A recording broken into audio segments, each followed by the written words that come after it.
Hello. Good morning everyone. आज date है 15 जनवरी। Time हो रहा है 10:26। मार्केट आज अच्छा खासा गैप अप ओपन हुआ था और हमने अपनी एंट्री भी बना ली। अपनी पोजीशन को कर ली, मतलब अपने पोजीशन को मैनेज करके कट कर दिया है। बाकी मैं आपको अपनी पोजीशन दिखा देता हूँ। देखिए, ये हमारा पोजीशन था जिसको हमने एंट्री बनाई थी। हमने कॉल को सेल किया हुआ था और इसमें 2000 प्लस प्रॉफिट हुआ था। और ये हेज वाला था जिसमें 25 रुपीज़ का लॉस हुआ था और ओवरऑल हमें 1980 मिला। आपको मैं ऑर्डर हिस्ट्री दिखा देता हूँ, देख लीजिए। ये दोनों सेम टाइम पे हैं और ये दोनों एग्जिट भी सेम टाइम पे हैं लगभग। तो मैं आपको लॉजिक बता देता हूँ। देखिए, जो मेरा व्यू था, मार्केट गैप अप ओपन हुआ तो इसके ऊपर जितने भी एसएल होंगे, मतलब जो यहाँ पे बाई या सेल करके गए होंगे, बाई वालों को अच्छा प्रॉफिट दिख रहा होगा और सेल वालों का इसके ऊपर एसएल होगा।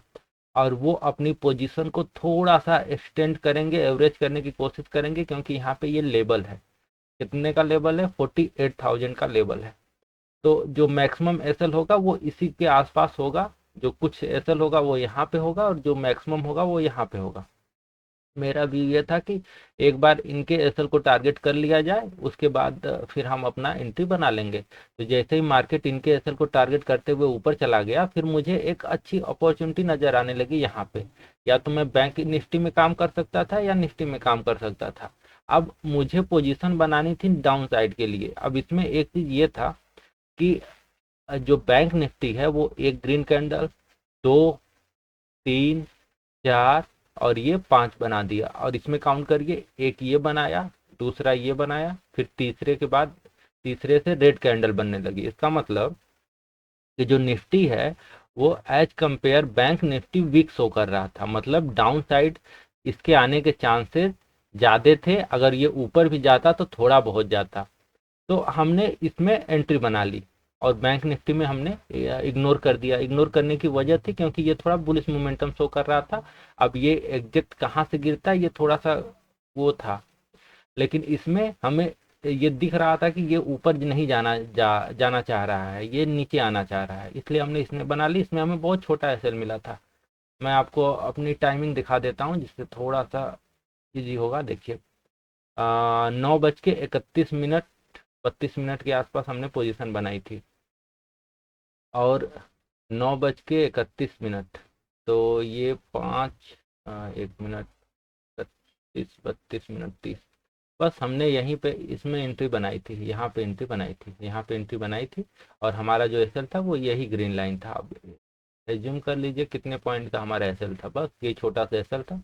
हमने यहाँ पे बना लिया और उसके बाद फिर मार्केट हमको टारगेट दे दिया और हम निकले हैं कहीं इधर, कहीं निकले हैं इधर के आसपास, हम कहीं अपने पोजीशन को एग्जिट किए हैं। उसके बाद मार्केट थोड़ा सा ये भी गया था, लेकिन ये हमने नहीं कैच किया। ये हम ग्रीन कैंडल में ही निकल गए, सॉरी रेड कैंडल जब ये नीचे आ रही थी फिर ये रिट्रेस कर रही थी तो हम इसी में निकल गए, यहाँ तक था।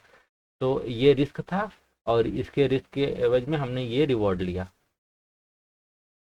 अब डाउन साइड का ट्रेड बनाने का लॉजिक सिंपल था, क्योंकि जो इधर नॉर्मली जो एसएल थे उसको हमने टारगेट कर लिया था। तो अब मार्केट टारगेट कर लिया, उसके बाद फिर हमको यहाँ इसके ऊपर कितने 48,000 के ऊपर सिर्फ बायर ही तो आएंगे और उनके एसएल के लिए मार्केट एक बार उसको नीचे आएगा और उनको डिप करके उनको बाहर निकालेगा। अब एक्चुअली मेरा यहाँ पे निकलने का एक और लॉजिक था। देखिए, लॉजिक ये था कि उस समय तक मार्केट 47,900 के आसपास तक आ चुका था और वहां से मार्केट थोड़ा बहुत सपोर्ट लेके एक रिट्रेस करता है और वो यहाँ पे आ गया था और ये इसका ब्रेक डाउन कर दिया था, डे लो का ब्रेक डाउन कर दिया था। तो ब्रेक डाउन के बाद एक रिट्रेसमेंट पेंडिंग इसलिए हो जाती है क्योंकि जैसे ही यहाँ से मार्केट नीचे आता है, जो रैंडम सेलर हैं वो भी एंट्री करते हैं तो उनके एसएल के लिए मार्केट ऊपर जाएगा। तो मैं एग्जैक्ट वही प्लानिंग करके जैसे ही ये आ रहा था नीचे, मैं इसी में एग्जिट कर गया, थोड़ा सा यहाँ के आसपास। थोड़ा सा वेट करता तो ये मिल सकता था, बट हमारे रूल के हिसाब से हमने प्रॉफिट अपना 1:2 से अधिक अचीव कर लिया था, तो फिर हमें लगा कि रिस्क लेना ठीक नहीं है, फिर हमने इसलिए एग्जिट कर लिया। और उसके बाद मार्केट थोड़ा सा नीचे आने के बाद ये देखिए ऊपर साइड का मोमेंटम शो करने की कोशिश कर रहा है। तो आज के दिन का ट्रेड का लॉजिक तो यही रहा। और मैं आपको अपनी पोजीशन तो दिखाई दिया हूँ। मैं इसको एक बार रिफ्रेश कर देता हूँ। रिफ्रेश हो गया, चलिए।